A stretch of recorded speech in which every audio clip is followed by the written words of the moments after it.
এখন সৰ্বাংগ সুন্দৰ সমাজ গঢ়াৰ মহান কৰ্মযজ্ঞত আত্মনিয়োগ কৰা প্ৰতিগৰাকী স্বনামধন্য শিক্ষাগুৰুলৈ শিক্ষক দিৱসৰ শুভ দিনটোত মই গভীৰ প্ৰণিপাত জনাইছো। লগতে ৰাজ্য চৰকাৰৰ কৃতি শিক্ষক বঁটা প্ৰাপক শিক্ষাগুৰু সকলকো অসমবাসী ৰাইজৰ হৈ মই আন্তৰিক অভিনন্দন জনাইছো। আজিৰ দিনটোতে আমি প্ৰধানমন্ত্ৰীৰ উচ্চতৰ শিক্ষা অভিযান আমাৰ ৰাজ্যখনত আমি শুভাৰম্ভ কৰিব বিচাৰিছো। প্ৰধানমন্ত্ৰী নৰেন্দ্ৰ মোদী ডাঙৰীয়াৰ দিগদৰ্শী নেতৃত্বত আজি ভাৰতে অমৃত কালৰ মাজেৰে আগবাঢ়িছে। 2047 চনত ভাৰতক এখন বিকশিত ৰাষ্ট্ৰলৈ পৰিণত কৰাৰ বাবে তেখেতৰ প্ৰচেষ্টাত শিক্ষা আৰু শৈক্ষিক জগত এক মূল স্তম্ভ হিচাপে পৰিগণিত হৈছে। ৰাষ্ট্ৰীয় শিক্ষানীতিৰ ক্ৰমান্বয়ে কৰি অহা প্ৰয়োগে আমাৰ সমগ্ৰ দেশতে শিক্ষাৰ ক্ষেত্ৰত এক ইতিবাচক প্ৰভাৱ পেলাবলৈ আৰম্ভ কৰিছে। ভাৰতবৰ্ষ ইনোভেশ্যন আৰু জ্ঞানৰ এটা নতুন কেন্দ্ৰলৈ ৰূপান্তৰিত হ'ব ধৰিছে। এনে সময়তে প্ৰধানমন্ত্ৰীৰ উচ্চতৰ শিক্ষা অভিযানে আমাৰ দেশ আৰু আমাৰ ৰাজ্যৰ উচ্চ শিক্ষা জগতত এক নৱজাগৰণৰ সৃষ্টি কৰিব। আজি মই গৌৰৱ অনুভৱ কৰোঁ যে বহুমুখী শিক্ষা আৰু গৱেষণা বিশ্ববিদ্যালয়ৰ অধীনত প্ৰধানমন্ত্ৰী উচ্চতৰ শিক্ষা অভিযানত ডিব্ৰুগড় বিশ্ববিদ্যালয়ে এইবাৰ 100 কোটি টকা ভাৰত চৰকাৰৰ পৰা লাভ কৰিবলৈ সক্ষম হৈছে। লিংগ সমতা আৰু অন্তৰ্ভুক্তি পদক্ষেপৰ অধীনত উচ্চ শিক্ষাসমূহৰ বাবে জিলা ভিত্তিক মুঠ 20 কোটি টকা পুঁজি আবণ্টন দিয়া হৈছে। বাস্কা জিলাৰ 5খন শিক্ষানুষ্ঠান যেনে গোৰেশ্বৰ মহাবিদ্যালয়, বৰমা মহাবিদ্যালয়, বি কিষাণ মহাবিদ্যালয়লৈ 3 কোটি টকাকৈ, জ্ঞানপীঠ ডিগ্ৰী মহাবিদ্যালয়লৈ 96.40 লাখ টকা, শালবাৰী মহাবিদ্যালয়লৈ 3.60 লাখ টকাৰ পুঁজি, কাছাৰ জিলাৰ 9খন মহাবিদ্যালয় ক্ৰমে জনতা মহাবিদ্যালয়লৈ 4 কোটি টকা, গুৰুচৰণ মহাবিদ্যালয়লৈ 3 কোটি টকা, পশ্চিম শিলচৰ মহাবিদ্যালয়লৈ 1.5 কোটি টকা, বৰখলা চৰকাৰী আদৰ্শ মহাবিদ্যালয়লৈ 40 লাখ টকা, শিলচৰ মহাবিদ্যালয় আৰু শিলচৰ কন্যা মহাবিদ্যালয়লৈ 30 লাখকৈ টকা, কাছাৰ মহাবিদ্যালয়লৈ 25 লাখ, জেএন সিংহ মহাবিদ্যালয়লৈ 20 লাখ, MC দাস মহাবিদ্যালয়লৈ 5 লাখ টকাৰ অনুদান প্ৰধানমন্ত্ৰী উচ্চতৰ শিক্ষা অভিযানত আগবঢ়োৱা হৈছে।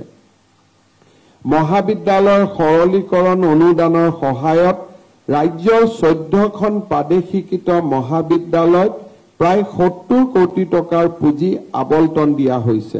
শ্ৰীমন্ত শংকৰ মাধৱ মহাবিদ্যালয়, কেচি দাস বাণিজ্য মহাবিদ্যালয়, মঙলদৈ মহাবিদ্যালয়, কন্যা মহাবিদ্যালয়, RK নগৰ মহাবিদ্যালয়, সাপেখাতী মহাবিদ্যালয়, SK ৰয় মহাবিদ্যালয়, লখিমপুৰ বাণিজ্য মহাবিদ্যালয়, বৰপথাৰ মহাবিদ্যালয়, ধেমাজি ছোৱালী মহাবিদ্যালয়, লখিমপুৰ মহাবিদ্যালয়, মানৱেন্দ্ৰ শৰ্মা মহাবিদ্যালয় আৰু থং নগবে মহাবিদ্যালয়লৈ 5 কোটি টকাকৈ আৰু বামুণ্ডি মহাবিদ্যালয়লৈ 4.95 কোটি টকাৰ পুঁজি আবণ্টন দিয়া হৈছে। বিশ্ববিদ্যালয় অনুদান আয়োগৰ সহায়ত কটন আৰু বড়োলেণ্ড বিশ্ববিদ্যালয়লৈ 20 কোটিকৈ সৰ্বমুঠ 40 কোটি টকাৰ পুঁজিৰ আবণ্টন দিয়া হৈছে। এই পুঁজিৰ সৎ ব্যৱহাৰ আমি যদি নিশ্চয়তা কৰিব পাৰো বা নিশ্চিত কৰিব পাৰো তেনেহলে অনাগত দিনত অসমৰ আৰু বহু মহাবিদ্যালয়লৈ আমি প্ৰধানমন্ত্ৰী উচ্চতৰ শিক্ষা অভিযানৰ পৰা অনুদান আনিবলৈ সক্ষম হ'ম। মই আজি যিসকল শিক্ষানুষ্ঠান ডিব্ৰুগড় বিশ্ববিদ্যালয়ৰ পৰা আদি কৰি যিসকল শিক্ষানুষ্ঠান প্ৰধানমন্ত্ৰী উচ্চতৰ শিক্ষা অভিযানৰ দ্বাৰা উপকৃত হ'ল তেওঁলোকক প্ৰতিটো টকাৰ সৎব্যৱহাৰ কৰিবলৈ মই আহ্বান জনাম, যাতে তেওঁলোকৰ পুঁজিৰ সৎব্যৱহাৰে অসমৰ বাকী মহাবিদ্যালয়সমূহকো পুঁজি প্ৰাপ্তিৰ পথ মুকলি কৰি দিয়ে। আজিৰ শিক্ষক দিৱসৰ এই অনুষ্ঠানত একত্ৰিত হৈ আমি শিক্ষকতাৰ মহান সেৱা জীৱন উৎসৰ্গা কৰা শিক্ষাগুৰুসকলৰ প্ৰতি আমাৰ সেৱা ভক্তি নিবেদন কৰিছোঁ। শিক্ষকতা এটা সাধাৰণ পেছা নহয়। শিক্ষকতা হৈছে এটা মহৎ কৰ্ম, এক বিশেষ দায়িত্ব। শিক্ষকতা হৈছে জীৱনজোৰা এক ব্ৰত, এক পবিত্ৰ কৰ্তব্য। শিক্ষকসকলে শিক্ষাৰ্থীৰ মনত কৌতূহল জাগ্ৰত কৰি তেওঁলোকৰ মন মস্তিষ্ক নিত্য নতুন চিন্তা চেতনাৰে পূৰ্ণ কৰি প্ৰেৰণাৰ স্ৰোত হৈ আজীৱন তেখেতসকলক প্ৰভাৱিত কৰি আহিছে। এজন শিক্ষকে শিক্ষাৰ্থীৰ হৃদয়ত জ্ঞানৰ অগ্নি জ্বলাই আত্ম আৱিষ্কাৰ আৰু সফলতাৰ পথৰ দিশে তেওঁলোকক ধাৱমান কৰে। এজন শিক্ষকৰ ভূমিকা কেৱল মাত্ৰ শ্ৰেণীকোঠাৰ চাৰিবেৰৰ মাজতেই সীমাবদ্ধ নহয়। শিক্ষকৰ ভূমিকা দূৰ সীমান্তলৈ ব্যাপ্ত হৈ থাকে। যেতিয়া আমি আত্মবিশ্বাসী আৰু চৰিত্ৰবান এগৰাকী শিক্ষাৰ্থী দেখা পাওঁ, তাৰ অন্তৰালত বহু পৰিমাণে শিক্ষাগুৰুসকলৰ অৱদান লুকাই থাকে। এগৰাকী শিক্ষাৰ্থীৰ ব্যক্তিত্ব গঢ় দিয়াৰ জৰিয়তে মানৱ জাতিৰ ভৱিষ্যত নিৰূপিত কৰাৰ অপৰিসীম ক্ষমতাই শিক্ষকতাক এক মহান বৃত্তিলৈ ৰূপান্তৰিত কৰিছে।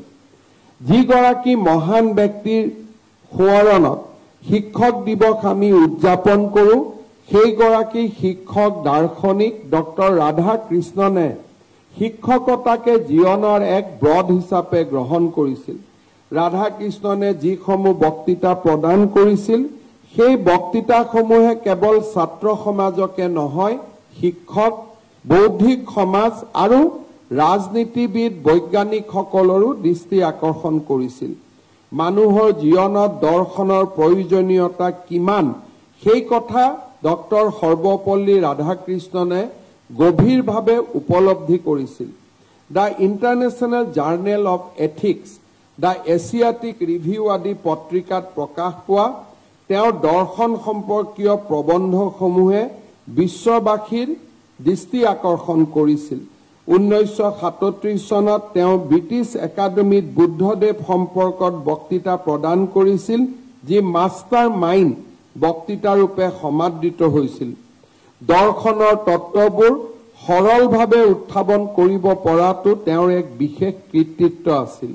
বেদান্তৰ ওপৰত আৰু উপনিষদৰ ওপৰত তেখেতৰ হাড়গৰ্ভ লেখনি, বক্তব্য আৰু গভীৰ জ্ঞানে ভাৰতৰ সনাতন সংস্কৃতিৰ তেওঁক এক প্ৰতিভূলৈ ৰূপান্তৰিত কৰিছিল। আজিৰ এই পবিত্ৰ দিনটোত আমি সকলোৱে ডক্টৰ সৰ্বপল্লী ৰাধাকৃষ্ণনলৈ আমাৰ শ্ৰদ্ধা নিবেদন কৰিছোঁ। ভাৰতৰ ইতিহাস মহান শিক্ষকসকলৰ জীৱন বৃত্তিৰে পৰিপূৰ্ণ হৈ আছে। কৌটিল্য আৰু চাণক্য আছিল এজন মহান শিক্ষক। মৌৰ্য সম্ৰাট চন্দ্ৰগুপ্তৰ উপদেষ্টা চাণক্যৰ অৱদান শাসন আৰু কৌশলৰ ওপৰত তেওঁৰ অমূল্য শিক্ষাই আজিও সমাজ জীৱনক প্ৰবাহিত কৰে। ব্যক্তিতকৈ ৰাষ্ট্ৰ আমাৰ সদায়ে পৰম পূজনীয়, এই তত্ত্বক তেখেতে নিজৰ জীৱনৰ জৰিয়তে প্ৰতিপন্ন কৰিছিল। আজিও প্ৰধানমন্ত্ৰী নৰেন্দ্ৰ মোদী ডাঙৰীয়াই তেওঁৰ কৰ্ম যজ্ঞৰ জৰিয়তে ৰাষ্ট্ৰ প্ৰথম এই নীতিক আগুৱাই লৈ আহিছে, যি নীতিৰ আৰম্ভণি কৰিছিল এগৰাকী মহান শিক্ষক কৌটিল্য, বা যাক আমি বিষ্ণুগুপ্ত চাণক্য বুলি জানিব পাৰোঁ। প্ৰাচীন ভাৰতীয় গণিতজ্ঞ আৰু জ্যোতিৰ্বিজ্ঞানী আৰ্যভট্টই গণিতৰ ওপৰত তেওঁৰ যুগান্তকাৰী কৰ্মৰ জৰিয়তে মানৱ জাতিলৈ শিক্ষাৰ বাট কাটি থৈ গৈছে। বিশেষকৈ বীজগণিত আৰু ত্ৰিকোণমিত্ৰিক্সৰ ওপৰত তেওঁ আগবঢ়োৱা অৱদানে গণিতক সমৃদ্ধ কৰিছে। সূৰ্যকেন্দ্ৰিক সৌৰজগতৰ ধাৰণাকে ধৰি জ্যোতিৰ্বিজ্ঞান ক্ষেত্ৰখনলৈ তেওঁৰ অৱদানে সেই যুগক অতিক্ৰম কৰি গৈছিল। ভাৰতীয় সভ্যতাত আধ্যাত্মিক জীৱন সমৃদ্ধ কৰি শংকৰাচাৰ্যৰ দৰে গুৰুৱে অদ্বৈত বেদান্ত দৰ্শনৰ জৰিয়তে ভাৰতীয় দৰ্শনক বিশ্বৰ সমসাময়িক জগতখনত প্ৰতিষ্ঠা কৰিছিল। বৌদ্ধ ধৰ্মৰ ওপৰত নাগাৰ্জুনৰ শিক্ষাই প্ৰাচ্য জগতত গভীৰ প্ৰভাৱ পেলাই দয়া, কৰুণা আৰু মানসিক শান্তিৰ দৰ্শনক অধিক ব্যাপ্তি প্ৰদান কৰিছিল।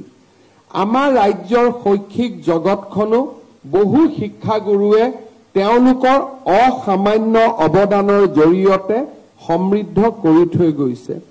অসমৰ জাতীয় জীৱনৰ প্ৰাণ প্ৰতিষ্ঠাতা মহাপুৰুষ শ্ৰীমন্ত শংকৰদেৱৰ জীৱন আৰু দৰ্শন গঢ় দিয়া ব্যক্তিগৰাকী আছিল তেওঁৰ গুৰু মহেন্দ্ৰ কন্দলীয়ে। যুগনায়ক মহাপুৰুষগৰাকীক তেওঁৰ গুৰুৰ প্ৰেৰণা আৰু স্বীকৃতিয়ে নিজৰ প্ৰতিভা সম্পৰ্কে আত্মবিশ্বাসী কৰি তুলিছিল। ফলত গুৰুৰ ঋণ স্বীকাৰেৰে দুপে তেওঁ আগুৱাই যাবলৈ সক্ষম হৈছিল। অসমীয়া জাতিক আধুনিক শিক্ষাৰে শিক্ষিত কৰি ভাৰতবৰ্ষৰ বুকুত স্বপ্ৰতিভাৰে উজ্বলাই তুলিবলৈ ব্ৰিটিছ শাসনকালত প্ৰয়াস চলোৱা ব্যক্তিসকলৰ অন্যতম আছিল আনন্দৰাম ঢেকিয়াল ফুকন। আনন্দৰাম ঢেকিয়াল ফুকনৰ ব্যক্তিত্ব গঢ় দিয়াৰ ক্ষেত্ৰত প্ৰধান ভূমিকা গ্ৰহণ কৰিছিল তেওঁৰ শিক্ষকে। উচ্চ শিক্ষা লাভৰ বাবে আনন্দৰামক কলিকতালৈ পঠোৱা মূল ব্যক্তিকেইজন আছিল তেওঁৰ শিক্ষাগুৰুসকল। শিক্ষক হিচাপে গুণী ছাত্ৰৰ প্ৰতি তেওঁলোকে কি ধৰণে দৃষ্টি ৰাখিব লাগে আৰু আনন্দৰামক ঘৰৰ অনিচ্ছাৰ স্বত্বেও এক প্ৰকাৰ উচ্চ শিক্ষাৰ বাবে হুকুম দি তেওঁৰ শিক্ষাগুৰুসকলে তেওঁক কলিকতালৈ পঠাই দিছিল। অসমীয়া ভাষা সাহিত্যৰ ওজা যশস্বী গৱেষক সাহিত্যিক বাণীকান্ত কাকতিৰ জীৱনত শিক্ষকৰ ভূমিকা আছিল অপৰিসীম। এগৰাকী শিক্ষকে ছাত্ৰক কিমান ভাল পাব পাৰে, ছাত্ৰৰ বুদ্ধিদীপ্ততা দেখি শিক্ষকৰ মন কেনেকৈ পুলকিত হ'ব পাৰে, সেই কথা বাণীকান্ত কাকতিৰ জীৱনত প্ৰকাশ পাইছে। এবাৰ বিদ্যালয়ৰ পৰীক্ষাত বাণীকান্ত কাকতিৰ শিক্ষক লক্ষীনাৰায়ণ গোস্বামীয়ে সংস্কৃতত তেওঁক 100ৰ ভিতৰত 105 নম্বৰ দিছিল। এই কথাই বাণীকান্ত কাকতিদেৱৰ জীৱনত অসীম প্ৰেৰণা দিছিল। দৰাচলতে ই আছিল প্ৰতিভাৰ এক বিৰল সন্মান আৰু এই বিৰল প্ৰতিভাৰ সন্মানেৰে সন্মানিত হৈ বাণীকান্ত কাকতিয়ে পৰৱৰ্তী কালত অসমীয়া ভাষা সাহিত্যৰ এগৰাকী বিশিষ্ট গৱেষক, বিশ্লেষক আৰু এগৰাকী সফল শিক্ষক হিচাপে তেওঁ সুনাম অৰ্জন কৰিব পাৰিছিল। ইতিহাসৰ বুকুত শিক্ষকসকলে এটা প্ৰজন্মৰ পৰা আন এটা প্ৰজন্মলৈ জ্ঞান অমৃতৰ প্ৰবাহিত ধাৰাক আগুৱাই লৈ আহে। ভাৰতৰ স্বাধীনতাৰ উষা লগনত নানা বিপদ বিঘিনি নেওচি বৰ্তমান অৰুণাচল প্ৰদেশৰ জনজাতীয় সমাজখনক শিক্ষাৰ পোহৰেৰে আলোকিত কৰিছিল অসম কন্যা ইন্দিৰা মিৰিয়ে। 1947 চনত তেওঁ নেফাৰ শিক্ষা বিষয়া হিচাপে নিযুক্তি লাভ কৰাৰ সময়ত নেফা আছিল এক দুৰ্গম এলেকা। এনে ঠাইত শিক্ষা বিষয়া হিচাপে শিক্ষাৰ প্ৰসাৰ সাধন কৰিবলৈ যোৱা আছিল অজস্ৰ প্ৰত্যাহ্বানেৰে পৰিপূৰ্ণ। দেশ বিদেশত উচ্চ শিক্ষাৰে শিক্ষিত হোৱা স্বত্তেও নেফাৰ জনজাতীয় ভাই ভনীসকলৰ লগত অন্তৰংগ সম্পৰ্ক স্থাপন কৰি কেতিয়াবা হাতীত উঠি, কেতিয়াবা ঘোঁৰাত উঠি, নতুবা কেতিয়াবা খোজকাঢ়ি বিভিন্ন জনগোষ্ঠীৰ লোকসকলৰ সৈতে সংযোগ স্থাপন কৰি তেওঁলোকৰ মাজত শিক্ষা বিস্তাৰৰ বাবে তেওঁ শিক্ষানুষ্ঠান স্থাপন কৰিছিল। প্ৰায় এটা দশক নেফাত থাকি তেওঁ শিক্ষাৰ যি ভেটি স্থাপন কৰিছিল সি অৰুণাচল প্ৰদেশক এক নৱজাগৰণৰ ফালে লৈ গৈছিল। মোৰ দৃষ্টিত অসমীয়া শিক্ষক সমাজত শ্ৰীমতী ইন্দিৰা মিৰি এগৰাকী অনন্য উজ্জ্বল প্ৰতিভা আছিল আৰু ইন্দিৰা মিৰিৰ জীৱন দৰ্শনে আজিও আমাৰ শিক্ষক সমাজক প্ৰেৰণা দিব পাৰে। তেখেতসকলক দুৰ্গম অঞ্চলত সাহসেৰে কাম কৰাৰ বাবে সাহস দিব পাৰে। আধুনিক অসমত শ্ৰেণীকোঠাৰ মাজতো কেইবাগৰাকীও শিক্ষকে সুন্দৰ কৰ্মৰ মাজেৰে ছাত্ৰসকলৰ জীৱনৰ প্ৰেৰণা হৈ পৰিছে। কিছুদিন আগতে 2024 চনত ডিব্ৰুগড় বিশ্ববিদ্যালয়ে তেনে এজন শিক্ষক, গৱেষক, লেখক ক্ষীৰধৰ বৰুৱাক ডিলিট উপাধি প্ৰদান কৰিছিল। বিজ্ঞানক জনপ্ৰিয় কৰাৰ বাবে সায়েন্স কাৰ্টুন ব্যৱহাৰৰ ক্ষেত্ৰত তেখেতক অসমৰ বাটকটীয়া বুলি আমি ক'ব পাৰোঁ। আজিৰ এই শিক্ষক দিৱসৰ দিনটোত মই আৰু এগৰাকী ডিব্ৰুগড় জিলাৰ শিক্ষকৰ কথা গভীৰ কৃতজ্ঞতাৰে সোঁৱৰণ কৰিব খোজো। তেওঁ হৈছে এইবাৰৰ ৰাষ্ট্ৰীয় বঁটাপ্ৰাপ্ত শিক্ষক, ডিব্ৰুগড় জিলাৰ চিয়া বকুলনি বালিকা হাইস্কুলৰ শিক্ষক দীপেন খনিকৰ। পুতলা নাচৰ জৰিয়তে পাঠদানৰ উদ্ভাৱনী কৌশল অৱলম্বন কৰি দীপেন খনিকৰে সামাজিক পৰিৱেশ সম্পৰ্কীয় বিষয়ত কাৰ্টুন ভিডিঅ' প্ৰস্তুত কৰি শিক্ষাদান কৰে, যাতে ছাত্ৰ ছাত্ৰীসকলে বিশ্বায়নৰ জৰিয়তে আনন্দপূৰ্ণ পৰিৱেশত শিক্ষাৰ আৰু ছাত্ৰ ছাত্ৰীসকলৰ মাজত এক জ্ঞানৰ আদান প্ৰদান কৰিব পাৰে। মই ভাবোঁ এনেগৰাকী এনে ধৰণৰ শিক্ষক আমাৰ পাতস্মৰণীয়, আৰু এনেবোৰ শিক্ষকেই আমাৰ জীৱনত প্ৰেৰণাৰ স্ৰোত হিচাপে কাম কৰে। আজিৰ অনুষ্ঠানত উপস্থিত শিক্ষক শিক্ষয়িত্ৰী সমাজলৈ মই দুটামান কথা উল্লেখ কৰিব খুজিছোঁ। আমি সকলোৱে আমাৰ মনত এটা ধাৰণা যে আমি আমাৰ ৰাজ্যখনক ভাল পাওঁ, আমি অসম প্ৰেমী, আমি অসমখনৰ ভাল হ'লে আমি ভাল পাওঁ। কিন্তু আমাৰ সন্মুখত সমস্যাটো হ'ল যে আমি বিচাৰোঁ যে আমাৰ ৰাজ্যখনৰ ভাল কোনোবাই কৰি দিয়ক আৰু তেওঁক আমি ধন্যবাদ জনাম, কৃতজ্ঞতা জনাম। কিন্তু সেই কোনোবাজন কোন? সেই কোনোবাজনৰ কোনো সংজ্ঞা আমাৰ ওচৰত নাই।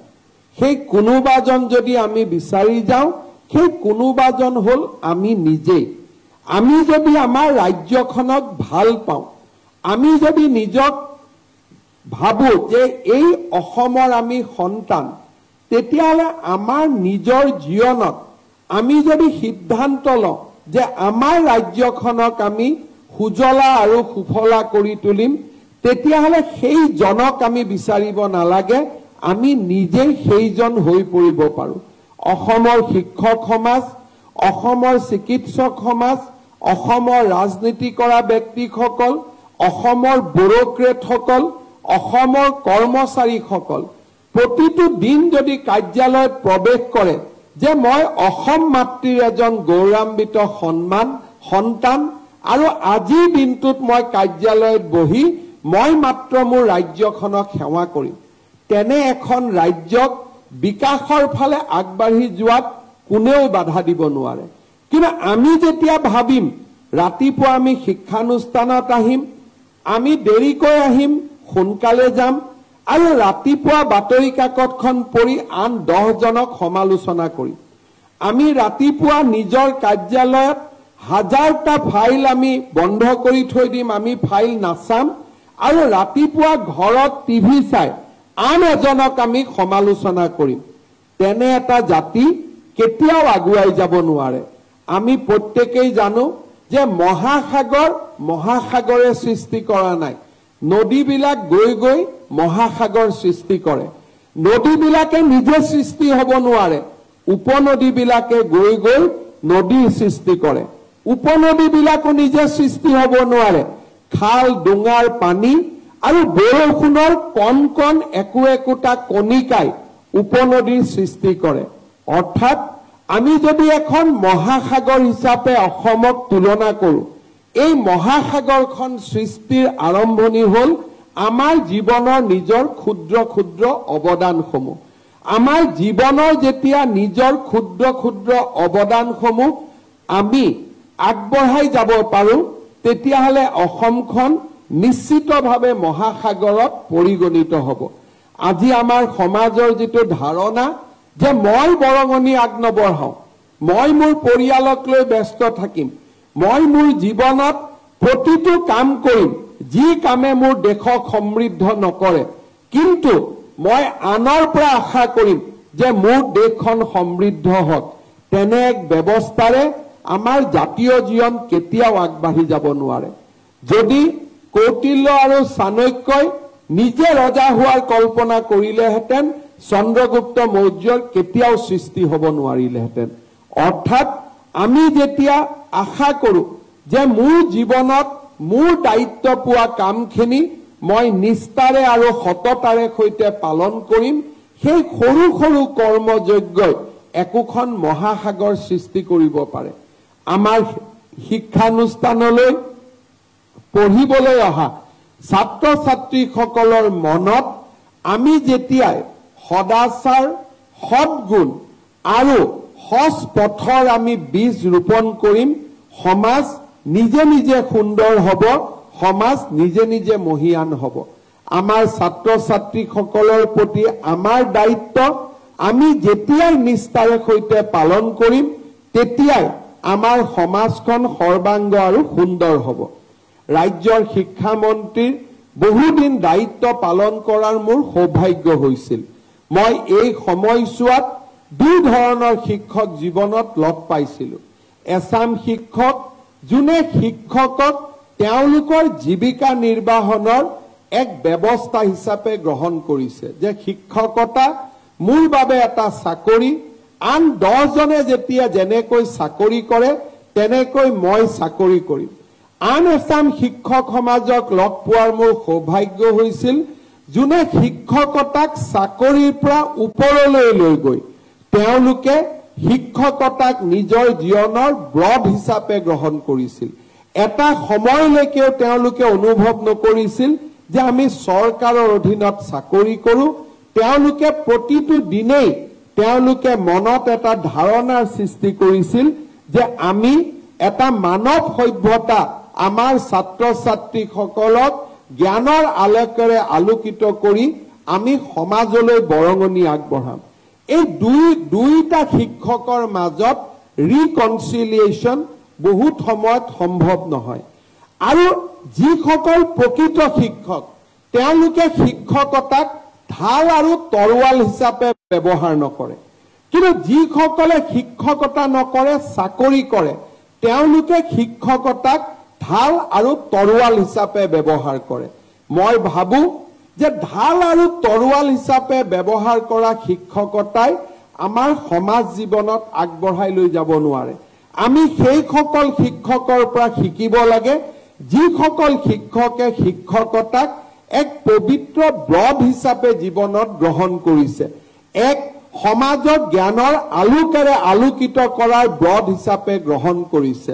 5 ছেপ্টেম্বৰৰ শিক্ষক দিৱসত আমি সকলো শিক্ষকক শ্ৰদ্ধা জনাবলৈ সমবেত নহওঁ।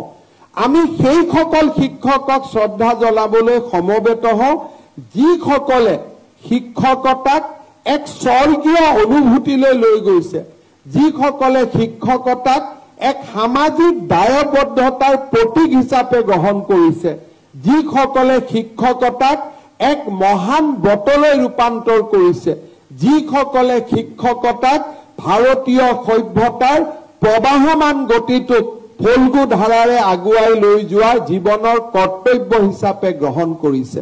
আজি আমাৰ কেন্দ্ৰীয় শিক্ষক দিৱসৰ অনুষ্ঠানত থিয় হৈ মই শিক্ষকতাক মহান কৰ্তব্য হিচাপে গ্ৰহণ কৰা প্ৰতিগৰাকী শিক্ষকলৈ মই মোৰ হিয়া ভৰা শ্ৰদ্ধা নিবেদন কৰিছো।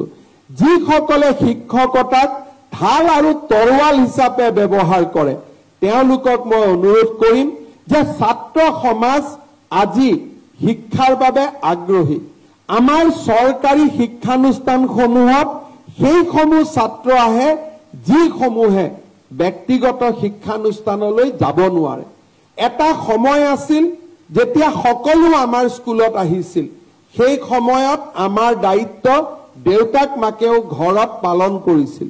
কিন্তু আজি আমাৰ সমাজৰ বিৱৰ্তনৰ পিছত আমাৰ অসমীয়া স্কুলসমূহত সেইসমূহ শিক্ষক, সেইসমূহ ছাত্ৰ ছাত্ৰী আহে যাৰ ঘৰত হোমৱৰ্ক হ'ব নোৱাৰে, যাৰ ঘৰত টিউচন হ'ব নোৱাৰে, যোনে মাত্ৰ শিক্ষকজনৰ চকুলৈ চাই যে ময়ো ডক্টৰ হ'ব খোজো, মই ইঞ্জিনিয়াৰ হ'ব খোজো, ময়ো আন 10 জন ছাত্ৰৰ দৰে সমাজত এজন প্ৰতিষ্ঠিত নাগৰিক হ'ব খোজো।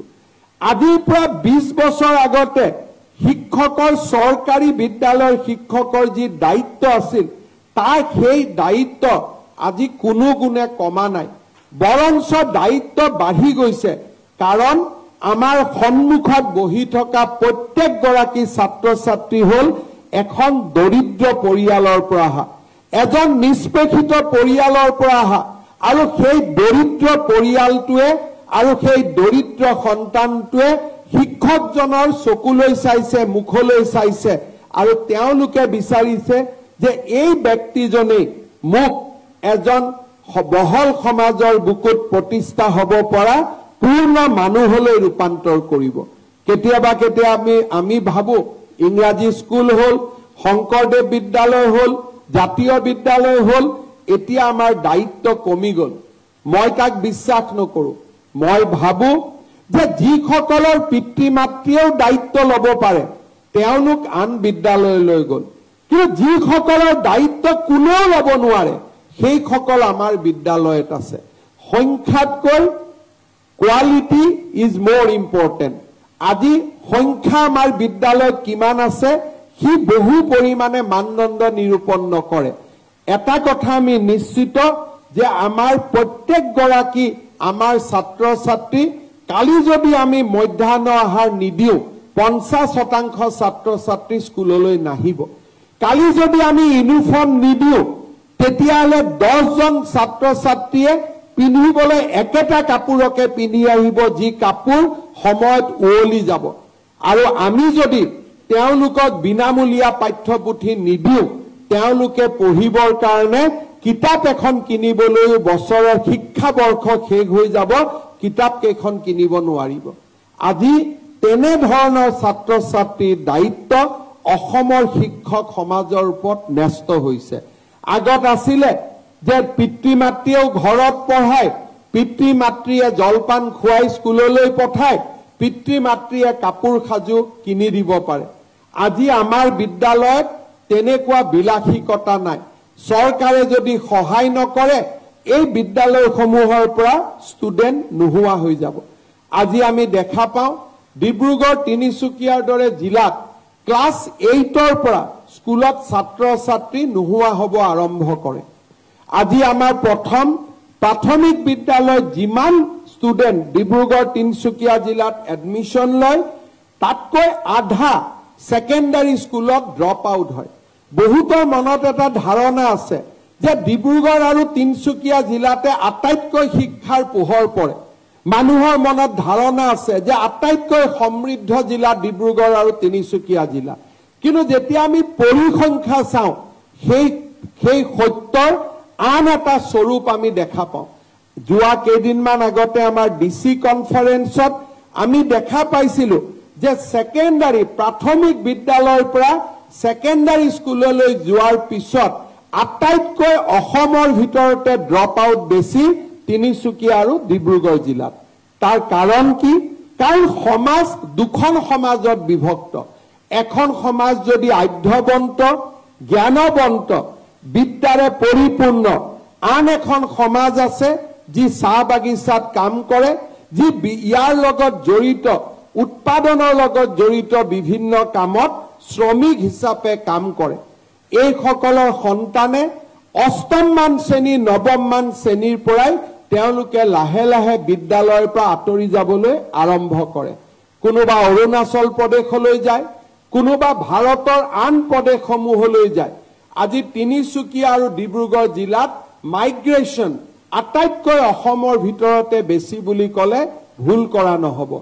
তেনেকুৱা এটা সময়ত মই ভাবো যে অসমৰ আটাইতকৈ আগবঢ়া জিলা বুলি প্ৰতিষ্ঠিত ডিব্ৰুগড় আৰু তিনিচুকীয়া জিলাই শিক্ষাৰ যদি এনেকুৱা এটা পৰিৱেশ আমাৰ সন্মুখত দাঙি ধৰে তেতিয়াহ'লে আন জিলাসমূহত ডিমা হাছাও, পশ্চিম কাৰ্বি আলঙত আমি কিমান কাম কৰিবলগীয়া আছে, ই আমাৰ প্ৰত্যাহ্বানৰ এটা স্বৰূপ দিয়ে।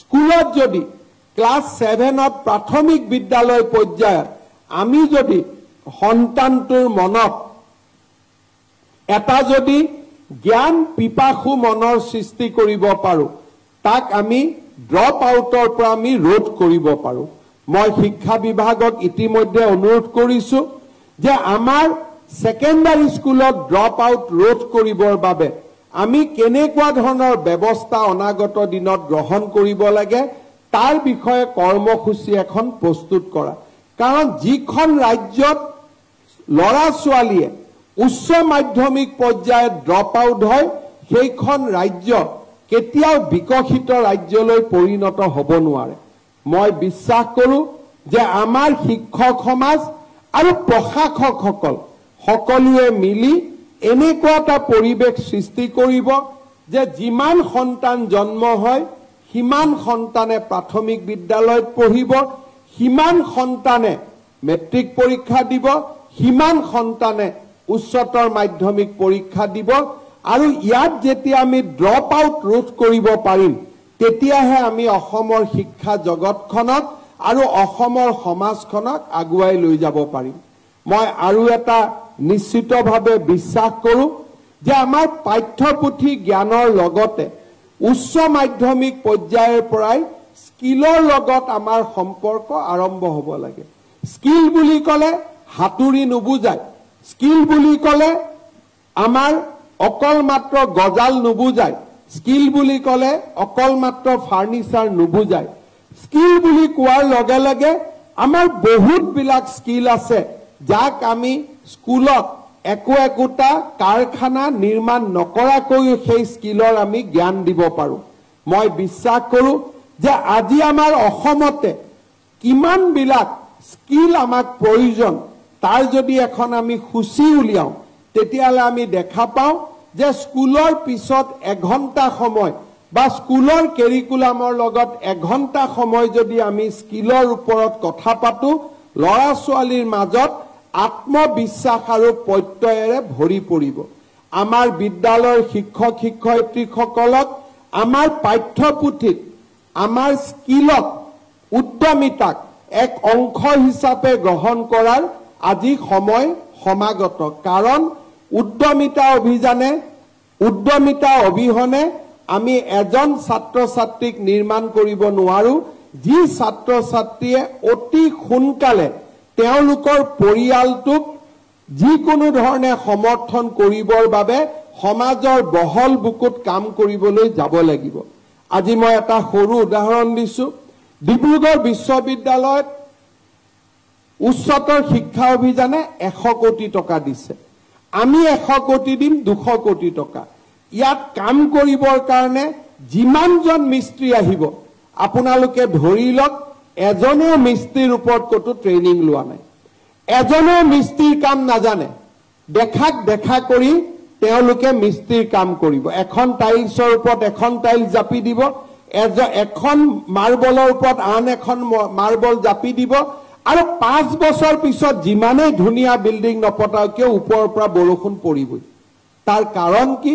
আপোনালোকে যিমান বিলাক শ্ৰমিক দেখা পায় এই গোটেইবোৰ শ্ৰমিক হৈছে স্কিল নোহোৱা শ্ৰমিক আৰু ঠিকাদাৰ সকলে নিজৰ লাভ বঢ়াবৰ কাৰণে এনেকুৱা শ্ৰমিক লৈ আহে যি শ্ৰমিকক কম দামত আনিব পাৰি আৰু সেই শ্ৰমিকৰ কোনো স্কিল নাথাকে এজন যদি শ্ৰমিকৰ মনৰ মাজত নান্দনিকতা নাথাকে তেওঁ কেতিয়াও নতুন কাম নিৰ্মাণ কৰিব নোৱাৰে কিছুদিন আগতে ভাৰতবৰ্ষৰ সংসদ ভৱন যেতিয়া উদ্বোধন হৈছিল আমাক ৰাতিপুৱা মাতিছিল সংসদ ভৱনত কাম কৰা শ্ৰমিকসকলৰ লগত কথা পাতিবৰ বাবে তেওঁলোকৰ জ্ঞানৰ পৰিসৰ দেখি মই মুগ্ধ হৈ গৈছিলো একোটা পিলাৰৰ মাজত সিংহ আঁকিব কেনেকে সিংহ বনাব মাইনুটছ তেওঁলোকে প্ৰতিটো কথাই জানে কিন্তু আমাৰ ইয়াত যিসকল আমি শ্ৰমিকক লৈ আহো আমি আমাৰ ট্ৰাকখন লৈ ধুবুৰী বৰপেটাত ৰখাই দিম যাকে পাওঁ তাকে আমি লৈ আহিম আৰু আমি তেওঁলোকক শ্ৰমিক হিচাপে কাম কৰিবলৈ অনুমতি দিম কাৰণ আমি উদ্যমিতাৰ সৃষ্টি কৰা নাই আমি ভাল শ্ৰমিকৰ সৃষ্টি কৰা নাই আৰু একোজন শ্ৰমিকে আজি যেতিয়া তেওঁলোকে শিক্ষা ল'ব 300 টকাৰ পৰিৱৰ্তে 3000 টকা দিনত উপাৰ্জন কৰিব পাৰে কিন্তু আমি যেহেতু আনস্কিলৰ কাম দিছো আমি 300 টকাতে আমাৰ কামটো আমি সমাধান কৰোঁ। এটা বিল্ডিঙো ভাল নাথাকে, ঘৰত বনোৱা বিল্ডিঙে হওক, ৰাজহুৱা বিল্ডিঙে হওক, কোনো বিল্ডিঙে 6-7 বাৰ বনোৱাৰ পিছত ৰিপেয়াৰিং নকৰাকৈ ভাল নাথাকে। এই ধৰণে আমাৰ মাজত বহুত কাম আছে। আমি যদি বিদ্যালয়ৰ শিক্ষাক উদ্যমিতাৰ লগত সম্পৰ্কিত কৰিব পাৰোঁ, আমি বহুত বিলাক আগুৱাই যাব পাৰোঁ। আজি আমাৰ অসমৰ চাহ শ্ৰমিকসকলে কেইটামান টকাত চাহপাত বুটলে, কিন্তু সেই প্ৰতিখন চাহ বাগিচাত যদি আমি এটা উদ্যমিতা কেন্দ্ৰ স্থাপন কৰোঁ, একোজন চাহ শ্ৰমিকে দিনত 3000 টকা উপাৰ্জন কৰিব পাৰে। কাৰণ আমাৰ ভাৰত যিটো গতিত আগুৱাই গৈছে, সেই গতিক এতিয়া আমি না ধৰিব পাৰোঁ না আমি চিন্তা কৰিব পাৰোঁ।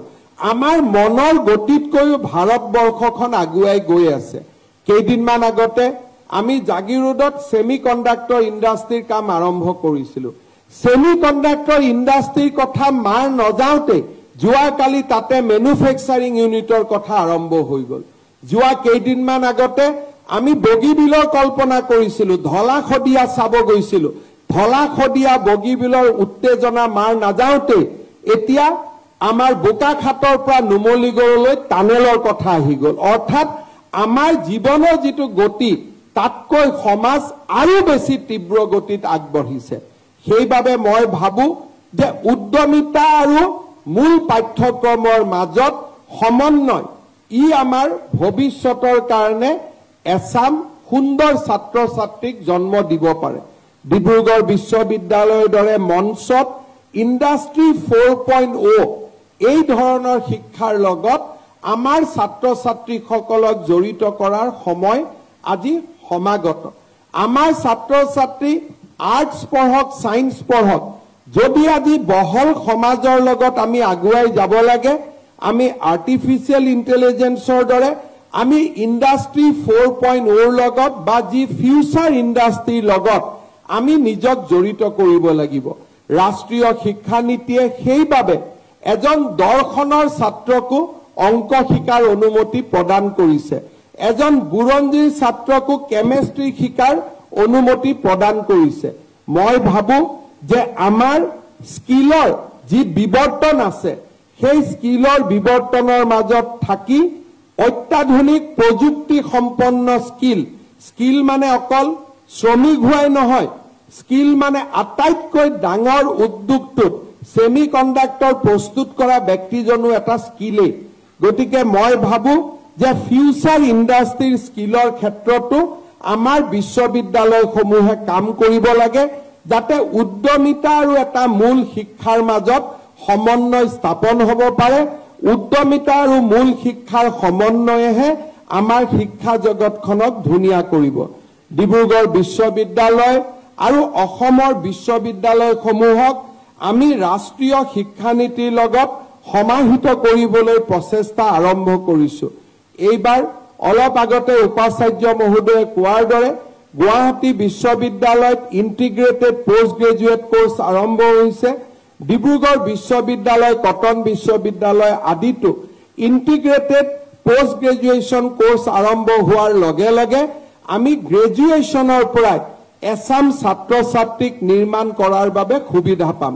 মই ডিব্ৰুগড় বিশ্ববিদ্যালয়ক ধন্যবাদ জনাইছোঁ যে অহাবাৰৰ পৰা আপোনালোকে ইণ্টিগ্ৰেটেড পোষ্ট গ্ৰেজুৱেশ্যনৰ কাম হাতত লৈছে, কিন্তু অসমৰ সকলো বিশ্ববিদ্যালয়ে ইণ্টিগ্ৰেটেড পোষ্ট গ্ৰেজুৱেট পঢ়াবৰ বাবে আৰম্ভ কৰক, তাক মই আশা কৰিম।